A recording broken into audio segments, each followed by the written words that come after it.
فهذا كله بالإجماع، وما سوى ذلك لا يجوز أن يوصف المولى سبحانه وتعالى به. جاءت اليد بالقرآن، جاءت العين بالقرآن، جاءت الساق بالقرآن. أنا الساق قال عبد الله بن عباس معناها الشدة، انتهينا منها. أما اليد إما القاعدة المعروفة عند العلماء، تأويل يليق بالتنزيل مع وجود له أصل في اللغة، مش هوى، مش هوى، أو تسليم مطلق. هو ما قال الشافعي: آمنا بما جاء من عند الله ومن عند رسول الله على مراد الله وعلى مراد رسول الله، مش على مرادك ولا مرادي ولا مراد فلان ولا فلان. هذا هو التسليم. وإذا ما قلت الله يد لابد أن تقول بلا كيف، تسلم من ذهن السامع التمثيل والكيفية. ولما سئل الإمام مالك رضي الله عنه وارضاه عن الاستواء قال: معلوم، أي مذكور في الكتاب. والكيف قال: غير معقول. وفي رواية: الكيف عنه مرفوع. قال: دخل رجل على أبو عبد الرحمن الإمام مالك فقال: يا أبا عبد الرحمن، الرحمن على العرش استوى، كيف استوى؟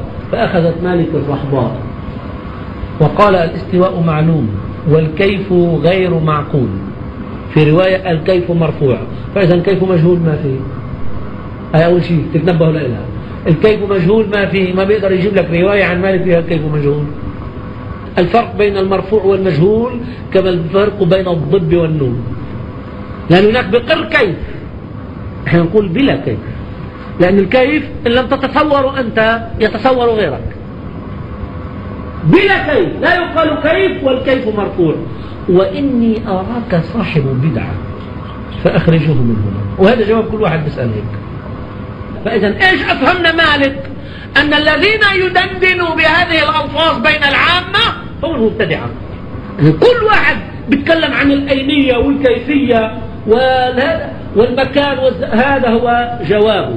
نحن وهم نقر بأن الله سبحانه وتعالى خالق كل الأشياء، ولكن الفرق بيننا وبين المشبهة أنهم يجعلون لله صفات الحوادث، ونحن نقر بها ولا نقول بالكيف.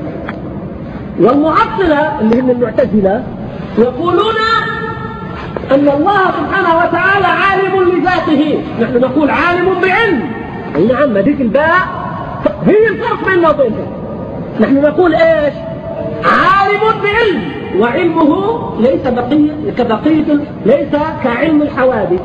ونحن نقول قادر بقدرة، اللي يقول قادر لذاته. عم تفهموا؟ يعني نحن نقول إنه من صفاته القدرة، هم يجعلوا صفة القدرة وصفة الذات واحدة. ونقر بعد كل ذلك، نقر بأن المولى سبحانه وتعالى لا يدركه وهم ولا فهم. نقر، ونقر بأنه موصوف بكل ما يليق به. كل شيء يليق بالله هو موصوف به، منزه عن كل نقص في حقه، لا يشبه شيئا من الأشياء مالك فيه، ولا يشبهه شيء من الأشياء. هذا عليه مين؟ هذا عليه الأشاعرة والماتريدية، هما أهل السنة والجماعة كما في كتب التراجم. يعني إذا عدنا لسير أعلام النبلاء للذهب المتأخر أو لغير الذهبي تجد أبو الحسن الأشعري، أبو منصور الماتريدي، إماما أهل السنة والجماعة. أبو الحسن الأشعري شافعي، وأبو منصور الماتريدي إيش؟ حنفي. وهذان الإمامان مش بس هم اللي يتكلموا، يعني امتازات في هذا العلم. أما هل تجد البيهقي محدث فقيه لغة، ايش تجده؟ أشعري شافعي. تجد النسفي، ايش تجده؟ حنفي ماتريدي. تجد العيني شارح صحيح البخاري، ايش تجده؟ ماتريدي حنفي. ابن حجر العسقلاني شارح صحيح البخاري، ايش تجده؟ أشعري شافعي. الإمام النووي شارح صحيح مسلم، ايش تجده؟ أشعري شافعي. المنذري من علماء المالكية، ايش تجده؟ أشعري مالكي. وهكذا لن تجد عالم إلا أشعري أو ماتريدي. أفي هو الأول والآخر. قال البيهقي في الأسماء والصفات: رضي الله عنه وأرضاه عن هذه الآية وعن حديث أنت الظاهر فليس فوقك شيء وأنت الباطن ليس دونك شيء.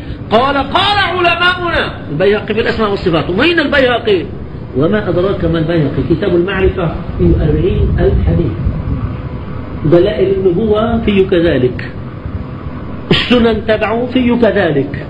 وقالوا فيه لكل شافعي والشافعي عليه منا إلا البيهقي فله على الشافعي منا، لأنه هذا كل علمه.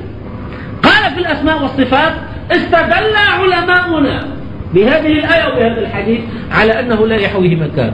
أنت الظاهر فليس فوقك شيء وأنت الباطن فليس دونك شيء. فإذا كان ظاهر ليس فوق شيء وباطن ليس دون شيء فهو موجود بلا مكان كما كان قبل خلق المكان والزمان، لا تحويه الجهات الست كسائر المبتدعات كما قال الطحاوي.